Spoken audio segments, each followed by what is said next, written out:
Showing up to today's MTV Summer School lecture.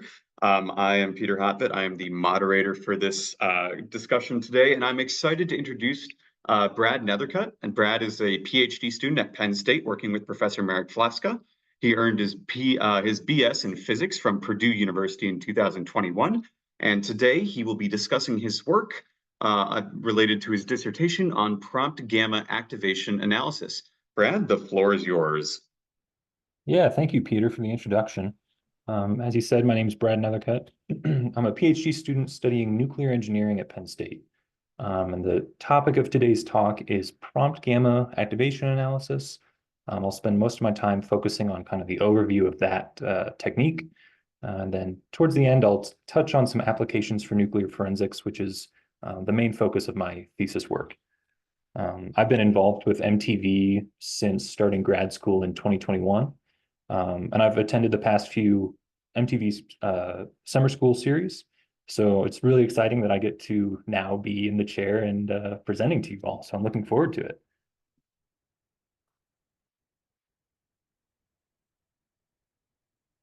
So as I mentioned, I'll start with just an overview of neutron activation analysis, kind of the overarching technique. And I'll go into some fundamentals about what makes prompt gamma activation analysis unique, some experimental considerations that have to be met to perform PGAA. And then I'll close by talking about some specific applications, including my interests of nuclear forensics. So what is neutron activation analysis? The diagram here shows kind of the process of it, but to put it the most simply, you have a target of some unknown material, you shoot neutrons at it, and then gamma rays come back out. Typically, this is done with a neutron beam that may come out of a research reactor or a spallation source. But basically, you just have some target, and you want to know what's inside of it, and you introduce it to a neutron beam. As the neutrons pass through the target, some of the target atoms will capture neutrons. And when this happens, the nuclei of these atoms become excited. This, as shown by the compound nucleus in this graphic here. The excited nucleus will emit gamma rays to de-excite itself. And when it happens immediately after neutron capture, this is known as prompt gamma radiation. You can see the red gamma being shot out from the compound nucleus there. Now, if the compound nucleus is radioactively stable, then that's the end of the process. You'll get a prompt gamma, and that's the end of the signal. However, if your compound nucleus is radioactively unstable, then it may undergo a radioactive decay. Like in this example, it's undergoing beta decay. Following the beta emission, it's still not quite at the ground state, so it's going to emit delayed gamma radiation. And so from this process, there are two different avenues of producing gamma radiation that you can look at. And in both of these cases, the gamma energies are characteristic and unique to the isotope that emits it. So many of you are probably aware of like the cesium-137 662 keV gamma, very characteristic, or the cobalt-60 twin gammas. Those are, if you see those gammas, you know the isotope that they came from. They're unique to those isotopes.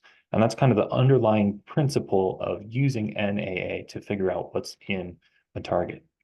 Now, I mentioned that there are two kind of different avenues you can get gamma rays. There are prompt gamma rays, and there are delayed gammas or decay gammas. And it's a little bit confusing sometimes. A lot of the times in literature, if you see just NAA or just neutron activation analysis mentioned, most of the time what they're talking about is measuring this delayed or decayed gammas. And you can even see in the figure there, the decay gamma radiation is just labeled NAA. In this presentation, I'll try and refer to it as traditional NAA. But really, NAA is the overall technique that PGAA is a part of. And typically in literature, if people are specifically looking at prompt gammas, they'll mention specifically prompt gamma activation analysis or PGAA. So neutron activation analysis is commonly employed as a method for non-destructive material assay. And material assay basically looks to answer the questions, what is this target made of? Or if you know that there's some amount of a certain element or isotope in the target and you want to know the concentration, you can use NAA to determine the concentration. If you know if your neutron beam is characterized or your neutron source is characterized, the flux and the energy distribution of your neutrons coming out, and you know the neutron capture cross sections of the various nuclei that you're looking at in your target, then you can do some math, determine the number of neutrons or the rate of neutrons flowing through your sample, figure out the reaction rate of the capture process, and then when you measure the gammas which come out, you count the gammas, taking into account your detector efficiency, and you can basically backtrack and say, I'm measuring this number of characteristic gamma rays. Working through the math backwards, that means there are probably this number of atoms in my sample. One of the key benefits of neutron activation analysis is that it's not destructive. So, and in addition to that, you don't really have to do any target preparation. Your geometry is generally only limited by whatever your sample holder is. So as long as you have some apparatus to hold it in front of a neutron beam, then you can use it. It doesn't matter if it's a solid. Obviously, if it's a liquid, it's a little bit more complicated, but that's a matter of, having a good sample holder. It doesn't hinder the NAA technique. And the chemical composition doesn't matter because whatever chemical form it's in, it's still atoms being introduced to a neutron beam. And so the neutrons don't care what the chemical composition is. And the homogeneity of the sample also doesn't really matter as long as either all of your sample is introduced to the neutron beam or you can rotate it so that the neutron beam kind of passes through all of it. If you are doing another analytical technique where you're just looking at the surface, then you don't necessarily know what's inside. The neutrons are highly penetrating, and so they'll more or less react with atoms at any depth, provided you don't have a huge sample.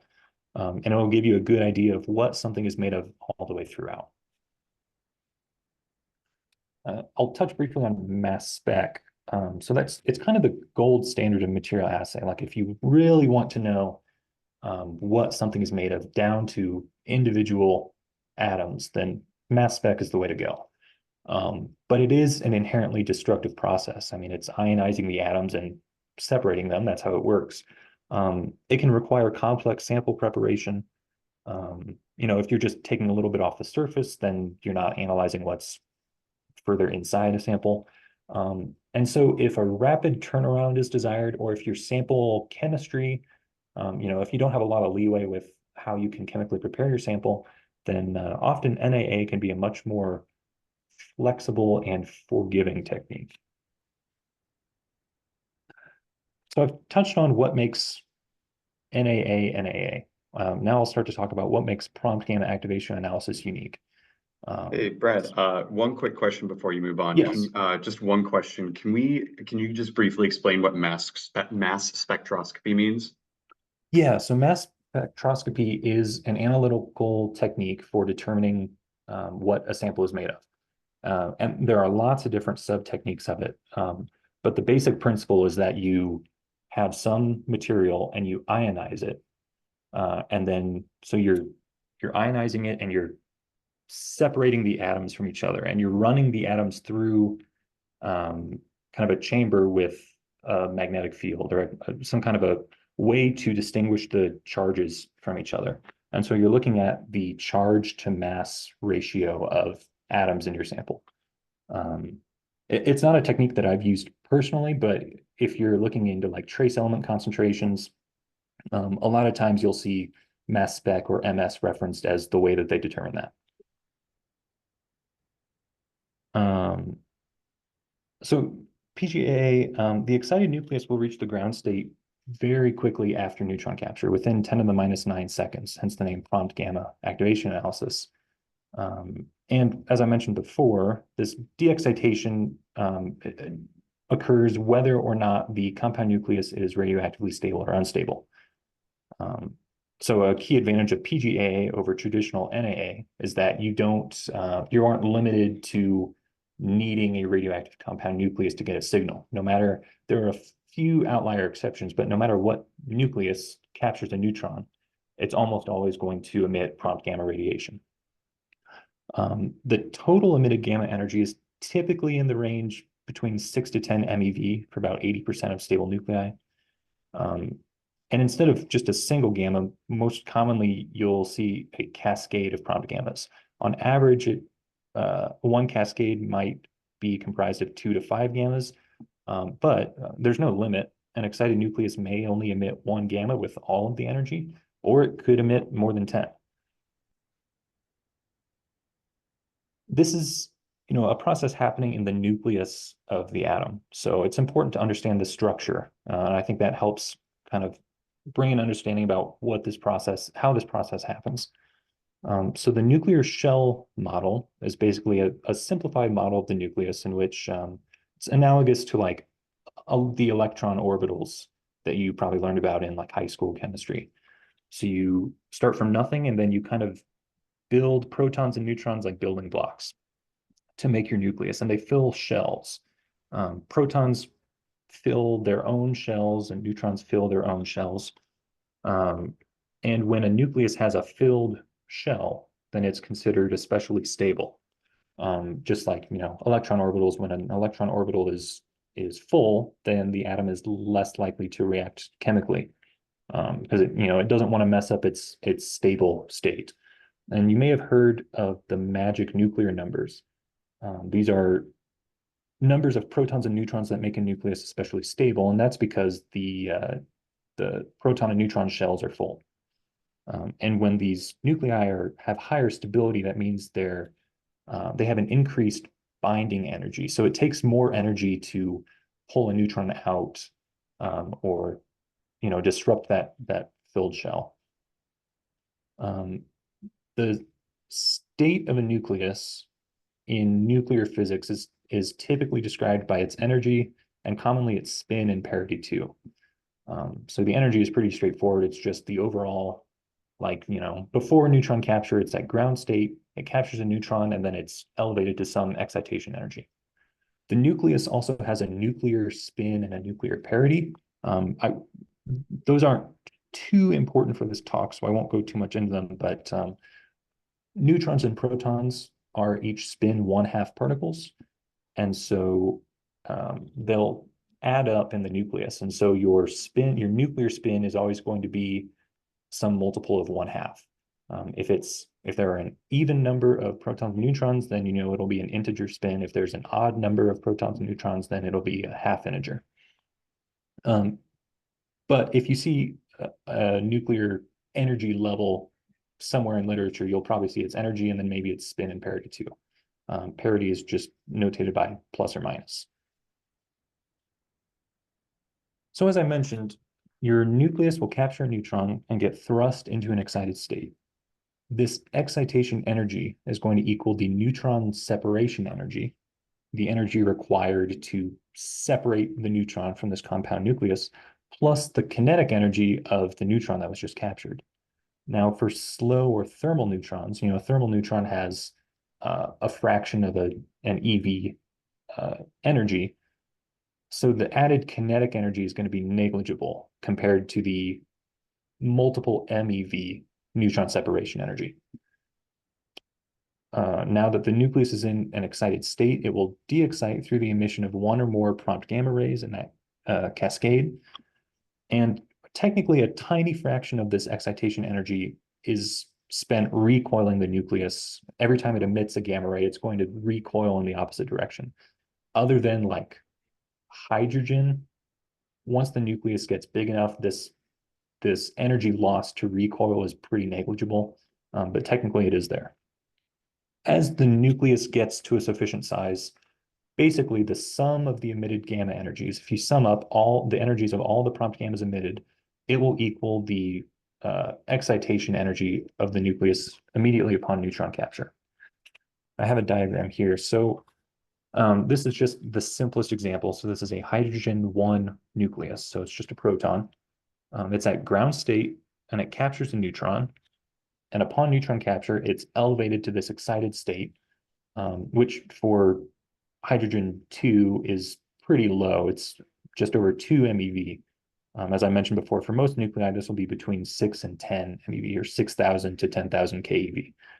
This energy is commonly referred to as the Q value of the neutron capture reaction. Within 10 to the minus 9 seconds following neutron capture, the excited nucleus will de-excite by the emission of a prompt gamma ray or multiple prompt gamma rays. In the case of this very simple hydrogen nucleus, it'll always only emit one gamma ray. It's kind of an outlier. And because the nucleus is so small, there is a slightly non-negligible recoil energy. As I mentioned, this is a very simple example. So the diagram on the right shows the de-excitation scheme of hydrogen 2 in this example. And the horizontal blue lines there are the nuclear energy levels, or just nuclear levels. For hydrogen 2, it's really simple. There are only two options in this case. It can be at ground state, which is 0 keV, or upon neutron capture, it can be elevated to this 2.223 MeV excited state. When it's at the excited state, there's only one avenue of de-excitation, and that's through the emission of 2.223 MeV gamma ray. That's that black arrow pointing down from the top level to the bottom level. That's what that's denoting. As soon as you start introducing more protons and neutrons to the nucleus, this really nice, simple diagram on the right goes out the window. It becomes a multi-body quantum system, and so it gets very complicated very quickly. And so this concept of nuclear level density is commonly referenced. And basically, the nuclear level density is a measure of how many energy levels are there per MeV of excitation energy. So on the right, we see only the ground level and the one excited level. So this has like the lowest nuclear level density you could possibly see. When we move to a nucleus like Moly 96 here, this is a more complicated and more realistic chart of what the nuclear energy levels look like. So it's the same thing as before. The horizontal blue lines represent the different energy states, and the energies here are given in keV. So at the bottom, we have the ground state of 0 keV. And this chart actually doesn't go all the way up to the Q value. I think for Moly 96, the Q value is near 9 MeV. This only shows the first 40 levels. And as you can see, it only goes up to about 2.9 MeV. It doesn't even get to 3 MeV, and we've already got 40 possible levels. Those black arrows pointing from a top level down to a lower level are possible avenues of de-excitation through a gamma ray. So if you want to figure out what energy a certain gamma ray is, and you look at this chart, you just subtract the final level energy from the initial level energy, and the difference in the energy levels is going to be the energy of the gamma ray that you emit. And towards the top here, you can start to see that the energy levels they're getting closer and closer together. At the bottom, the 0 and then the 778 keV and working up, they're very discrete. They're very separate from each other, well separated in energy. But as you get closer, as you get higher energy, you get closer to the top of this chart, they become closer and closer together. And even around like the 2700 lines there are some that are completely overlapping. And this is a concept called the quasi-continuum of energy levels. Basically, as you increase in energy, there are more and more possible energy levels that the nuclear can live in. And they get so close together that there's no point in trying to distinguish them. They're overlapping with each other. And even if you'd have to have a perfectly sensitive detector with an infinitely good energy resolution to try and pick apart the difference in fractions of keV of gammas emitted from these different energy levels. Hey, Brad, before you go on, just one quick question that might be relevant. One of the people in the QA asks, what are the plus and bracketed numbers on the very left? What do those mean? Yeah, that's a good point. On the previous slide, yeah. Yes, so that's the spin and parity. And I'll touch on this a little bit later in the talk, but So you describe the state with the energy. You also describe it with the spin, which is just a measure of the quantum, angular momentum of the nucleus. Um, that's there because it can affect which levels like to de-excite to which other levels. Um, the plus is just parity. It's a measure of basically if you invert all the coordinates, is the process still the same, or is the process flipped spatially? But parity has some effect too, but of the two, spin has the most pronounced uh, impact on this process. And I will go back and touch on spin a little bit further in this presentation. But yeah, that's just the spin and parity of each energy level. And it's interesting because, we're not changing the number of neutrons and protons in the nucleus. As I mentioned, every proton and every neutron has spin 1/2. And so it may seem counterintuitive, how can the energy level impact the spin of the nucleus when you're not adding or subtracting any protons or neutrons? The protons and the neutrons like to pair up with each other. Just like how in an electron shell, you'll have a spin up electron and a spin down electron. Protons and neutrons do the same thing. And so most of the protons and neutrons in a nucleus, their spins kind of cancel out because you've got a spin up and a spin down paired together.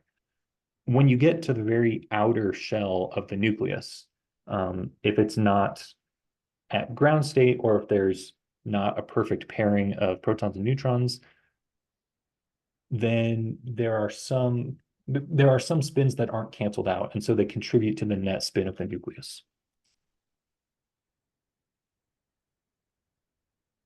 So continuing on with this concept of the quasi-continuum. So this diagram that I made kind of shows as you get closer, higher and higher in energy, closer to the Q value of this excited nucleus, the concept of discrete individual energy levels go away. And you can't really pick out any individual levels. And so there are thousands and thousands of permutations of, you're starting at the top here at this red dashed line, and you need to get down. The nucleus wants to get down to its ground state, which is this bottom dashed line. It might just emit one gamma ray with all of the energy and just get it all out in one gamma ray. Most of the time, it doesn't do that. Most of the time, it will emit a cascade. But the levels, the selection of which levels does it hit as it de-excites, and therefore what energy gammas does it produce as it de-excites, is it all comes down to statistics. It's an inherently quantum process. And so there's no set formula that you can plug in the energy and say, I know that my nucleus will de-excite through these levels and produce with certainty these prompt gammas. What you do know is that the sum of gammas in the cascade will always add up to this Q value.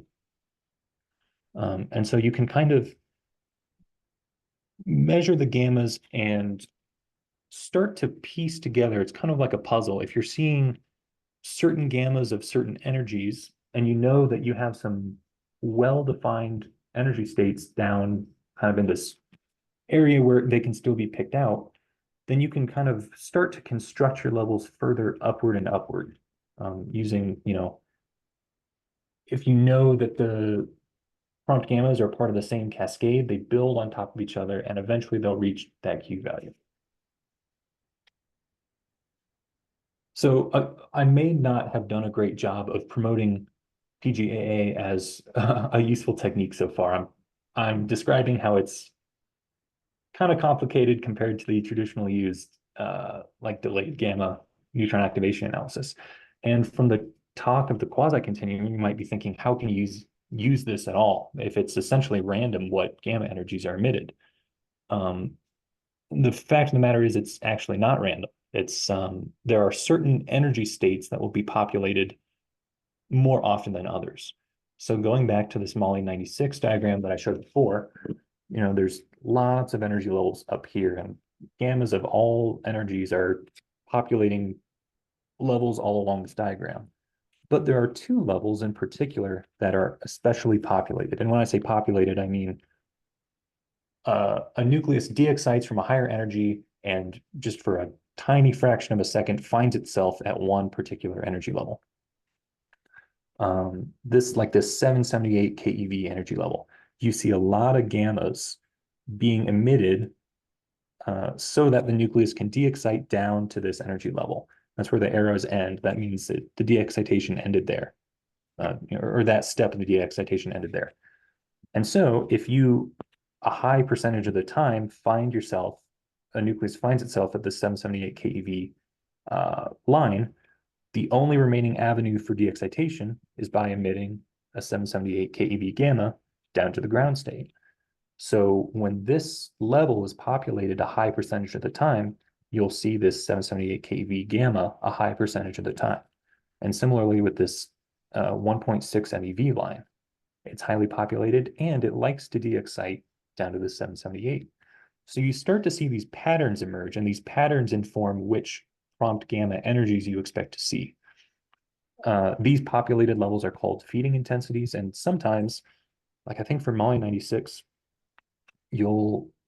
this 778 keV line will be populated like 90 or 92% of the time throughout a de-excitation. And so for every cascade that's produced, you have like a 90% chance of seeing this characteristic 778 keV gamma ray.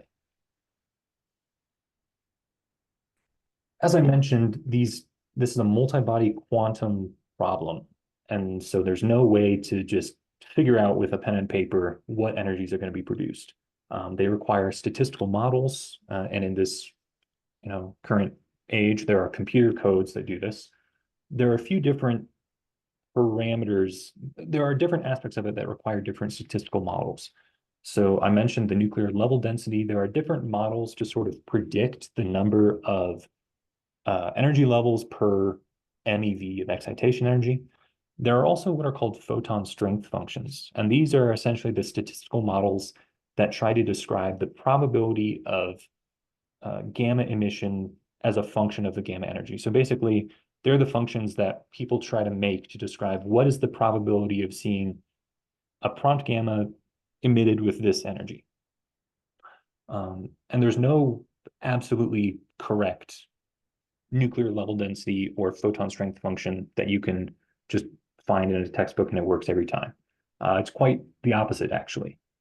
There are, for every isotope that has been analyzed, often physicists will try and come up with a specific level density function or a specific photon strength function or set of photon strength functions for that isotope. And they may be functions of various resonance parameters, photon energy emission, the nuclear temperature. They're generally Lorentzian in shape. They don't necessarily have to be, but that's kind of the framework that they're built off of. And each electromagnetic multipolarity will have its own photon strength function, or often will. Basically, what that means is the emission of a gamma ray, it's an electromagnetic process, and you can think of the nucleus as an electromagnetic oscillator. It may be a dipole oscillator, or it may be a quadrupole. And so there are different what are called multipolarities describing the EM process for the emission of the gamma ray. And each of these processes have a different photon strength function, which describes the probability of a photon being emitted in that way.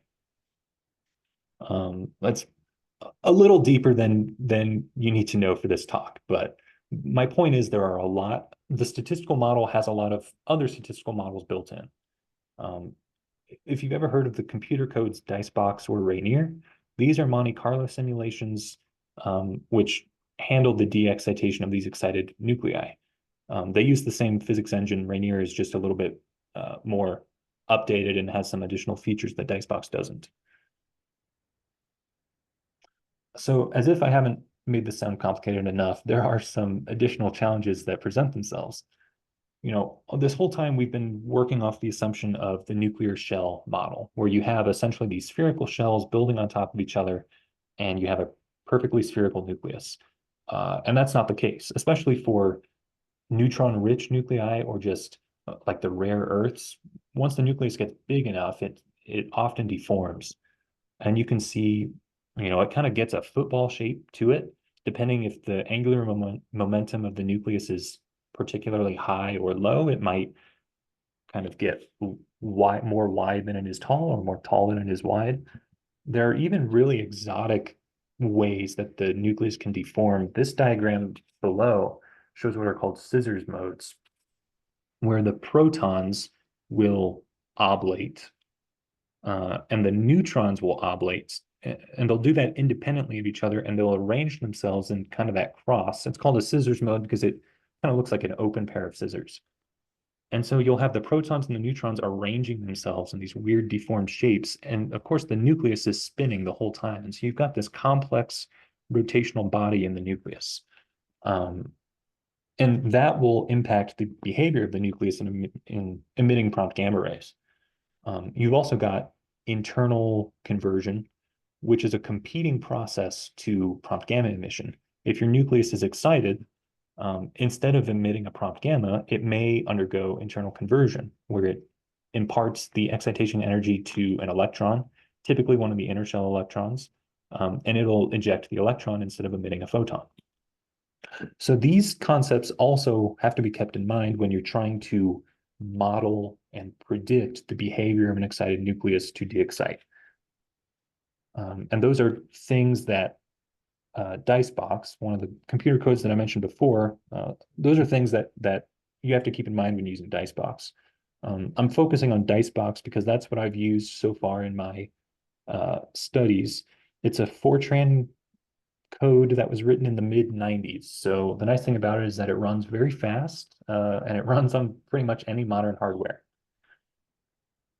It's, as I mentioned before, it's a Monte Carlo code, which simulates the de-excitation of an excited nucleus. And if you're not familiar with the Monte Carlo code, I think maybe that talk is coming a little later in the summer.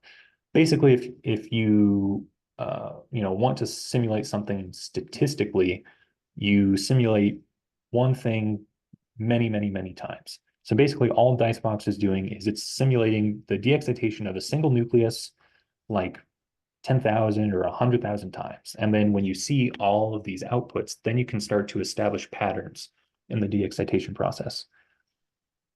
Each time you run Dicebox for a nucleus, it's isotope specific. And that just goes to show how unique the behavior of every nucleus of every isotope is. As I mentioned, there's no like one size fits all set of functions to describe the behavior of a nucleus.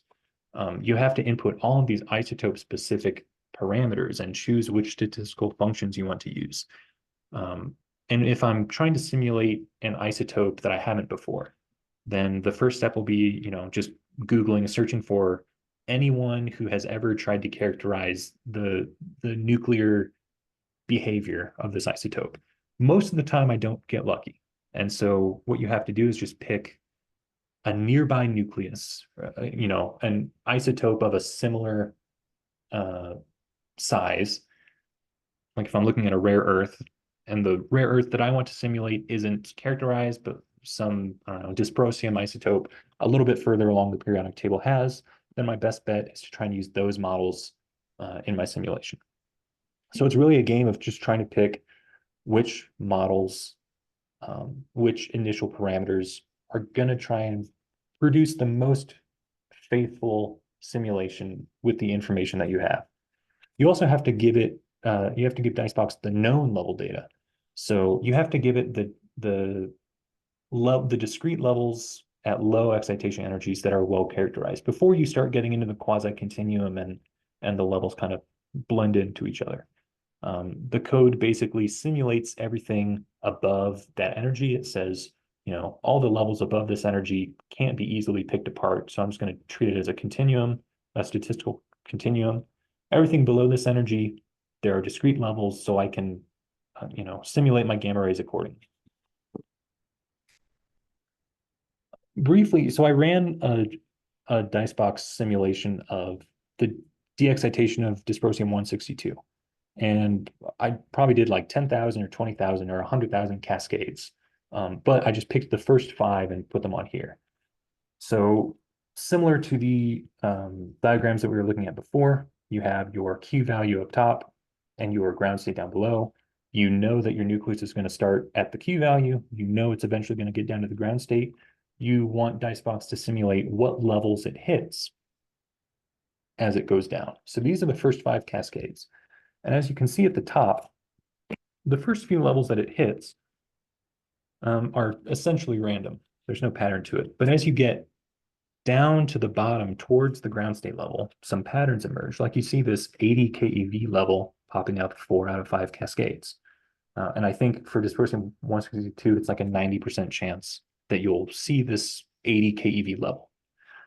And so once you establish the patterns of what levels are being hit, you can start to do the math and figure out what energy gammas you expect to see. So the theory is all very interesting, but eventually, if you want to do a PGA experiment, you have to get your hardware. So the 3 basic ingredients you need are just some neutron source, some target you want to find out what it's made of, and some gamma detector. Of course, this is very simplistic, but if you already have a gamma in mind, and you're not trying to get the whole cascade, you're just trying to pick out one specific gamma, then you might not need too much more complicated of a system than this. However, for a lot of the applications of prompt gamma activation analysis, you're trying to look at the entire cascade. And so you want to try and measure as many gammas as possible. And you want to try and measure them as precisely as possible, both in terms of time and energy. And so, ideally, you'd have this big, massive detector array surrounding your target on the neutron beam line that, in a perfect world, will measure every single gamma produced. There's one facility that I'm currently sitting about 2 floors above in Los Alamos, called DANCE. It's the Detector for Advanced Neutron Capture Experiments. You can see it on the left there. It's an array of 160 barium fluoride scintillators, which surround a target on a neutron beam line. It's nearly 4 pi. It is actually about 3 pi or 3.6 pi solid angle surrounding this. But basically, this is as good of a facility as you could possibly get for this work. It also offers extremely precise time resolution. So the neutrons are coming down the beam line from a spallation source, and the proton pulses, which eventually make these neutrons, are time gated. When it registers gamma events, it also time gates those and compares it to the proton events.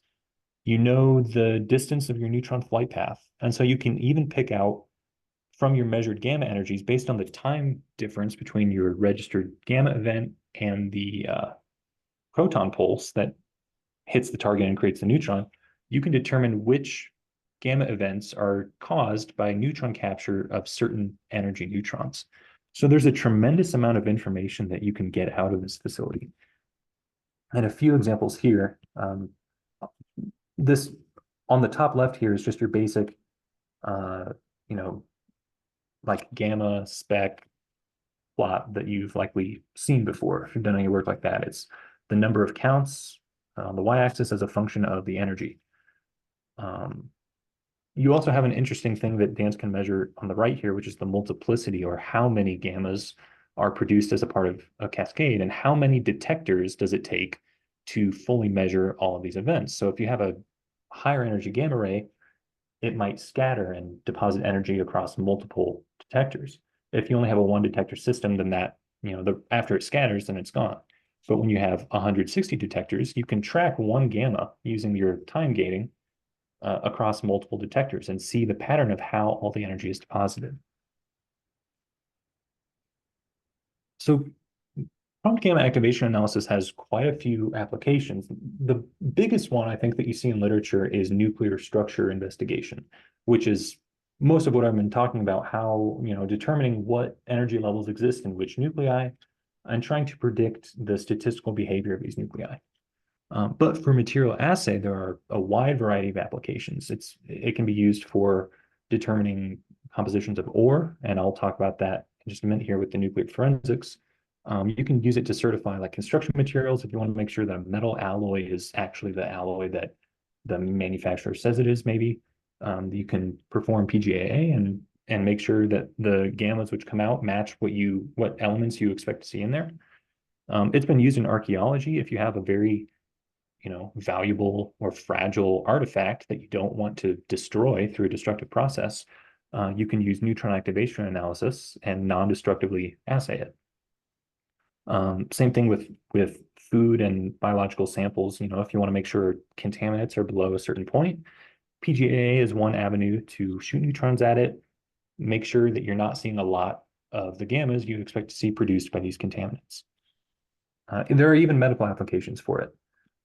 So it's a really far-reaching technique. And in the last 5 minutes that I've got here, I'm going to close by talking about some of my research and the applications for nuclear forensics. So if you're not familiar with nuclear forensics, the IAEA defines it as basically the examination of nuclear or radioactive materials to determine its origin and its history. And this is often, in the context of like a law enforcement investigation. So it really, nuclear forensics seeks to answer the following questions. What is this material? Where did it come from? How did it get here? And the image on the right there those are two examples of uranium ore concentrate, which is commonly called like a yellow cake uranium.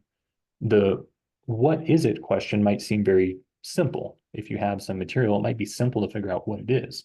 But in the context of the whole nuclear fuel cycle, determining what exactly produced this material is actually kind of a complicated question to answer sometimes. You can characterize where a uranium-bearing ore sample came from by looking at the rare earth concentrations within it. Every bit of uranium ore that's mined out of the ground has a unique fingerprint of the distribution of rare earths in it. And because the rare earths are very chemically similar to each other, if you do a chemical process on a uranium-bearing ore sample, the relative concentrations of these rare earth elements relative to each other will likely not change. And so no matter what physical or chemical processes you put a sample through, it'll still mostly retain this fingerprint. And so if you want to figure out where geographically in the world a uranium-bearing mineral or fuel cycle material came from, you can look at the rare earth and figure out, at the very least, what continent it was mined from, and often more specifically, what individual mine a sample was mined from. Many of these rare earth elements have tremendously large neutron capture cross sections in this energy range of interest, which for us is between 0.5 and 40 eV. So what I'm doing is trying to determine which rare earth elements we expect to see in uranium-bearing samples, and try and figure out which of these elements have really large neutron capture cross sections compared to uranium at these specific neutron energies. And we want to isolate epithermal neutrons to perform neutron activation analysis, or specifically PGAA, at the specific energy to try and boost the signal to noise ratio to try and assay these very trace quantity rare earth isotopes present in material. We have designed an experiment for DANCE, actually. I'm hoping to hear some news about it in the coming weeks. And we've chosen two rare earth isotopes, samarium-147 and neodymium-145, as our targets of interest. And this project has really morphed from the time that I started until now. We always knew that it would have an application for nuclear forensics, and this research is done through MTV, so that was an area of interest for both us and MTV. But now it's becoming a fundamental physics experiment as much as a nuclear engineering experiment, which I find really interesting, because we're looking at these epithermal neutrons being captured, and it's not entirely known how focusing on epithermal neutrons versus thermal neutrons will affect the gamma cascades. Different resonance states, when a neutron is captured into a specific resonance, each resonance state, just like a specific energy level, has a defined spin and parity.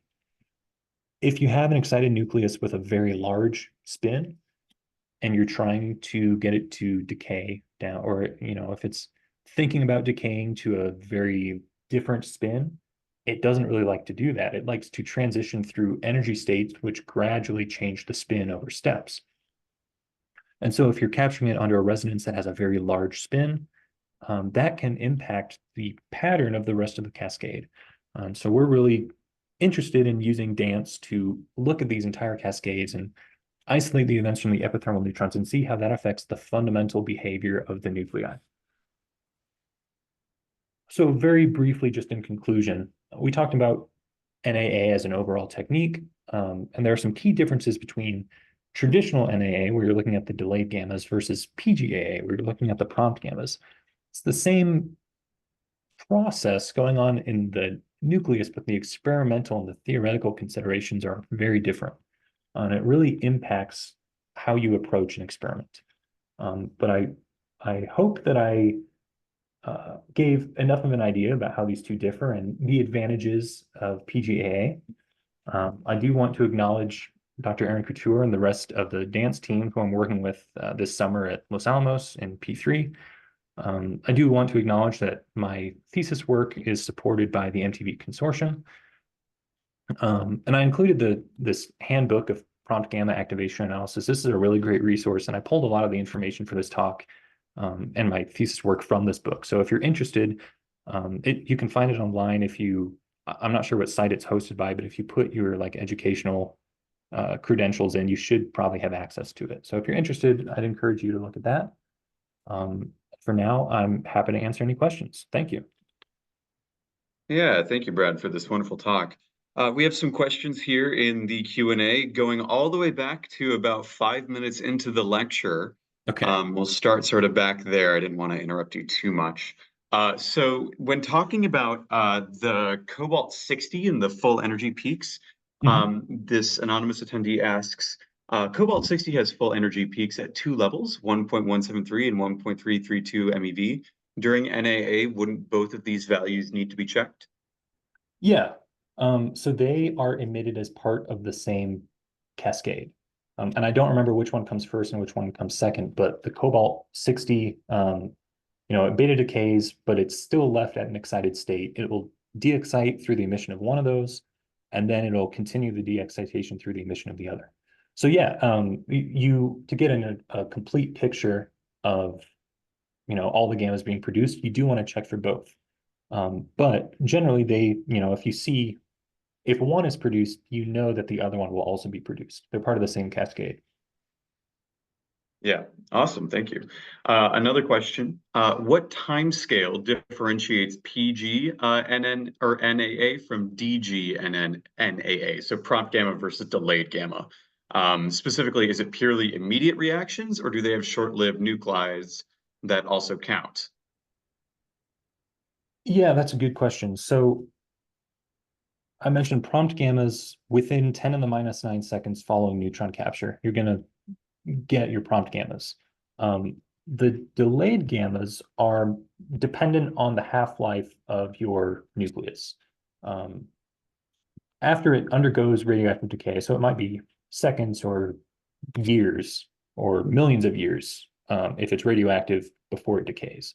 Once it decays and it gets down, it emits the beta or the alpha or whatever, and it's still left at an excited state, it will very immediately after, in the same time scale as the prompt gamma, emit the delayed gammas. So the time scale of actually emitting the gamma is the same between the two processes. But what differentiates the two is, you're dependent on the half-life of this radioactive nucleus in between the two steps. Wonderful. And there was another question too, briefly, just what was the difference between INAA and just NAA? INAA, I believe, is instrumental neutron activation analysis. I think for all intents and purposes, it's the same as NAA, because of course, if you're performing NAA, you're going to be using various instruments. I have seen INAA referenced before. I think it's generally interchangeable with NAA. Wonderful. Another question, in elemental analysis, which method is more efficient, NAA or mass spec? So efficient is a particular word, and I don't know that I have an answer to that. Mass spec, like I said, I've not performed mass spec. I know how it works, theoretically. When you give a sample to a mass spectrometer, it's tearing apart the atoms from each other and running them all through this chamber to separate out the charges. Um, and so you're giving it a very tiny bit of material, and it's gonna essentially analyze all of it. However, that tiny little bit of material is probably a piece of a much larger sample. And so you're looking at a very tiny bit of your sample completely. Whereas in NAA, you can introduce a big sample to your neutron beam, and depending on the neutron cross section, it's going to activate some fraction of the atoms within. So in mass spec, you're looking at a tiny bit very thoroughly. In NAA, you're looking at all of it, but only getting information from a fraction of it. So I think that's the best answer that I have. I hope that that made sense. Yeah. Next question. We have, can these de-excitation energies interfere for different elements, slash, how do you differentiate between them? And there was another question like this too, where if, different elements might have similar energies, how do you differentiate them? Yeah, that's a really good point. So, and that's kind of the key problem that you face when performing any kind of NAA, but especially with prompt gammas, because it doesn't, a nucleus, regardless of its stability, is almost always going to emit prompt gammas. And so when you give a sample, when you put a sample in front of a neutron beam, all of it's available to be activated. And so you've got prompt gammas of all different energies being emitted. And there are a few tricks you can use to try and isolate the gammas of interest, like at dance. They can set an energy range. So they get their raw detector data, and then you can say, I'm only interested in looking at gammas which came from a cascade between 6.5 and 7.5 MeV. And so things like that will help kind of filter out specifically which gammas you want to look at. But a big aspect of performing NAA is the kind of cat and mouse game of the signal to noise ratio.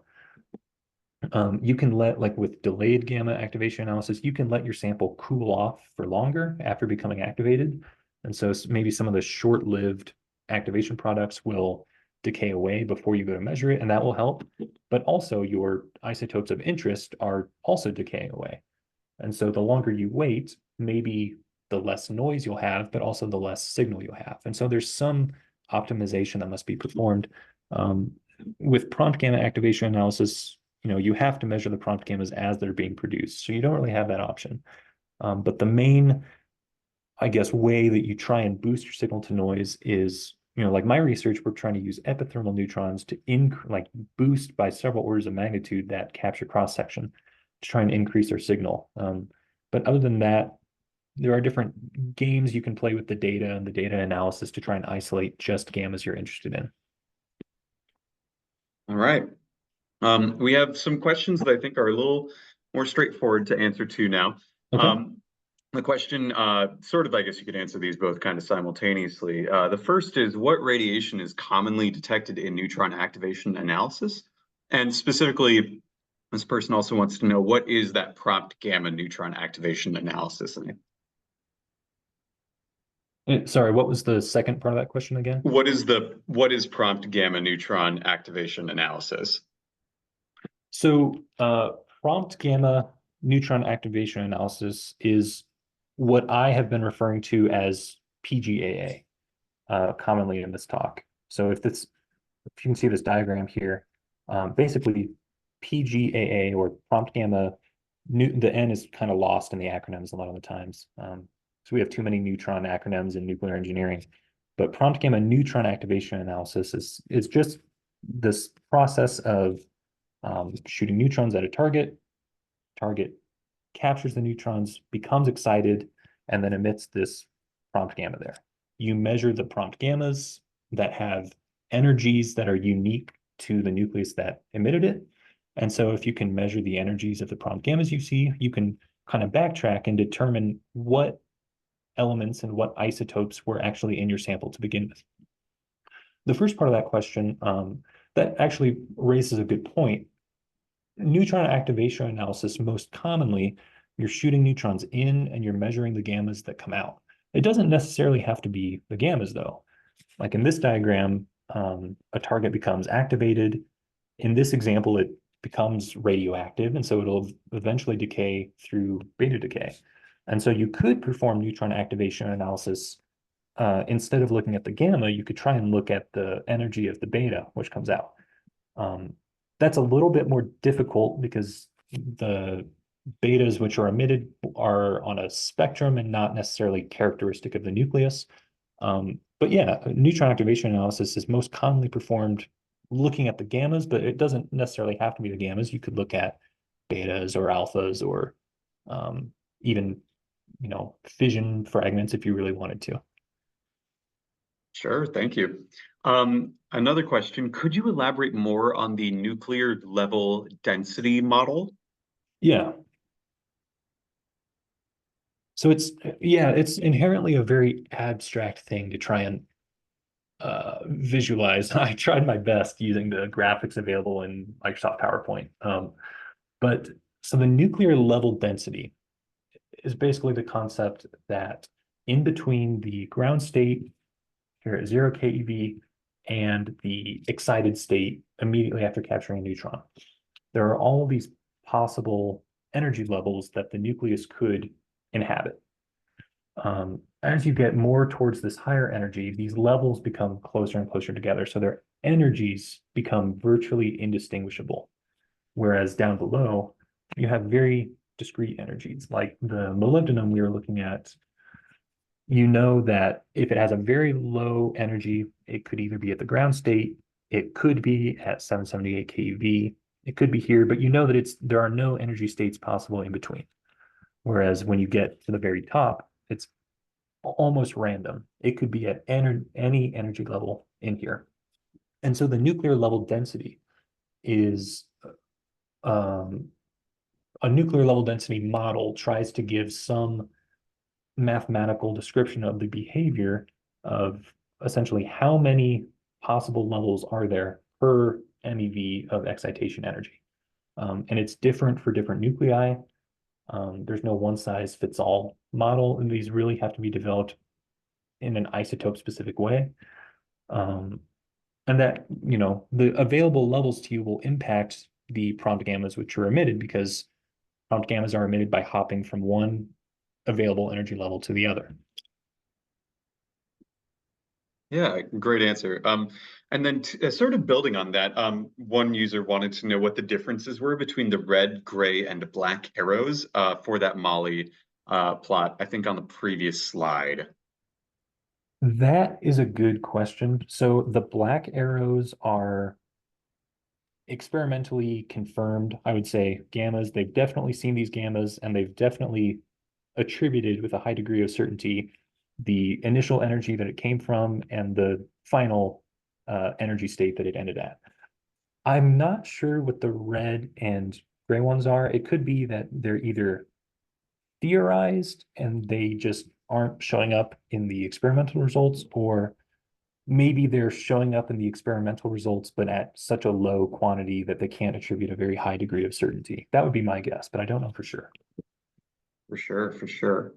One question was, I think, related to dance, specifically the computational input, if it's a very computational analysis procedure or if it's straightforward.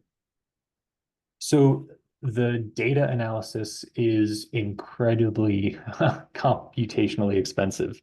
As you can imagine, you have 160 detectors that are running and they're recording these gamma events and time stamping them. And then it's all being fed into one computer that has to reconstruct these cascades. Dance records in hour-long blocks, and I think an hour block of raw data is like maybe 10 to 20 gigabytes of raw detector data. So then the analysis tool, when it looks at all that raw data and has to look at the timestamps and reconstruct the cascades and attribute, all the events to the contributing neutrons. Yeah, it's definitely not something that you can run on your laptop. There are dedicated server clusters that this analysis is performed on. Wonderful. Well, at this point, it is now at the top of the next hour, so that is going to be the end of this discussion here. If you have any further questions, Brad has posted his email here on the last slide, bnether@psu.edu.